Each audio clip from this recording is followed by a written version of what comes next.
Thank you. तो सबसे पहले हमारे रिस्पेक्टेड जावेद साहब ने हवाला दिया कि खुदा फानी है, कितने मजहब आगे चले गए, किसी ने जुपिटर को खुदा माना, किसी ने किसी को माना। मैं कहता हूं जिसने कॉन्टिंजेंट चीज को खुदा माना, गलत माना, वो खुदा ही नहीं, वो खुदा ही नहीं है।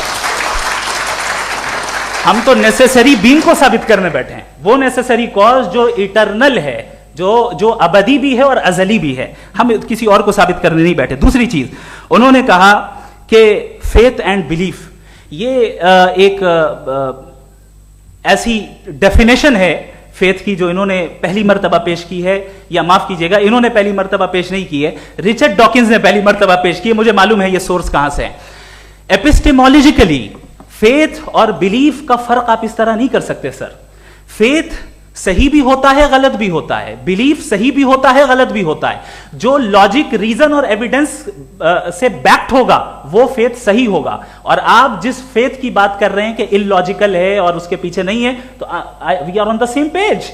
हम नहीं मानते उस फेथ को, जो फेथ ऐसा हो जिसके पीछे कोई लॉजिक ना हो, एविडेंस ना हो, हम नहीं मानते। हम तो उस फेथ के कायल हैं जिसके पीछे लॉजिक हो और एविडेंस हो। तो बिलीफ सही भी होता है, गलत भी होता है, फेथ भी सही होता है और गलत भी होता है। तो आज फेथ और बिलीफ के डिफरेंस पे बात नहीं हो रही है। आज आप चाहे फेथ एक्सेप्ट कर लें या बिलीफ एक्सेप्ट कर लें, आज ये बात होगी कि ट्रूथ क्या है, चाहे ट्रू बिलीफ सही है या ट्रू फेथ सही है, और फॉल्स फेथ क्या है और फॉल्स बिलीफ क्या है, बात इस पे हो रही। दूसरी चीज इन्होंने पूछा स्टुपिडिटी फिर क्या है। अगर फेथ रिलीजन स्टुपिडिटी नहीं है तो और क्या है? चूंकि फेथ का मुतालबा करते हैं तो स्टुपिडिटी क्या है? मैं कहता हूं स्टुपिडिटी एथिज्म है। उसकी वजह यह है कि आप एक सड़क पे जा रहे हो और आप किसी गार्डन में जाएं और देखें वहां लिखा है फूलों के साथ I love Javed Akhtar and I really do, I love you sir.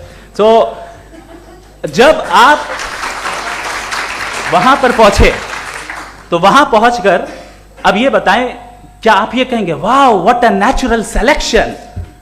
ये क्या नेचुरल सिलेक्शन है? नहीं, ये प्रिसाइजली डिजाइंड है, इसके पीछे डिजाइनर है। लिहाजा अगर कोई एक ऐसी कॉमन सेंस की बात को कबूल नहीं कर रहा है कि यूनिवर्स जो इतने प्रिसाइजली काम कर रहा है, हम कह दें कि खुद ब खुद बन गई, मैं समझता हूं इससे बड़ी स्टुपिडिटी और कुछ नहीं है। ये इर्रेशनल चीज है। फिर हमारे सर ने कहा कि आपने बॉल पे फोकस किया, आइलैंड पे फोकस नहीं किया। अरे आइलैंड को किसने बनाया यही समझाने के लिए तो बॉल की मिसाल दे रहा हूं। और बॉल भी कॉन्टिंजेंट है, आइलैंड भी कॉन्टिंजेंट है, दोनों नेसेसरी बीइंग का मुतालबा करते हैं। आगे इन्होंने कहा कि नेचर में कोई इंसाफ नहीं है, हम डिसाइड करते हैं कि मोरालिटी क्या होती है, इंसाफ क्या होता है, हम डिसाइड करते हैं। जैसे ड्राइविंग सीट में ट्रैफिक वाला, ये तो किसी खुदा ने नहीं कहा, ये है, इसे कहते हैं फॉल्स इक्विवेलेंस। ये एक लॉजिकल फेलेसी है।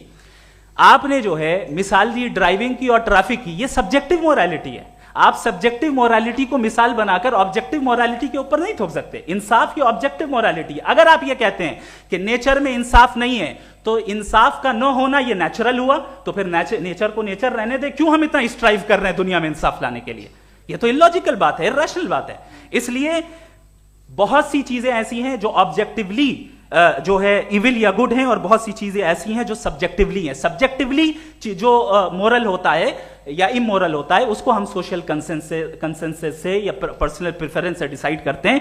लेकिन जो ऑब्जेक्टिव मोरालिटी है जिसमें इंसाफ आया, जो इन्होंने बार बार रिपीट किया, ये ऑब्जेक्टिव है, सब्जेक्टिव नहीं है। अगर आप कहते हैं ये सब्जेक्टिव है तो मेरा सवाल आपसे ये है, क्या सोशल कंसेंसस के जरिए अगर जुल्म को सही करार दे दिया जाएगा तो आप जुल्म को जस्टिफाई करेंगे? दूसरी चीज इन्होंने यह कहा कि 2 पैक शराब पी लें तो वो उतने पे नहीं रहता, बढ़ जाता है। यही मामला मजहब के साथ है। 2 पैक आप पी लें बढ़ेगा।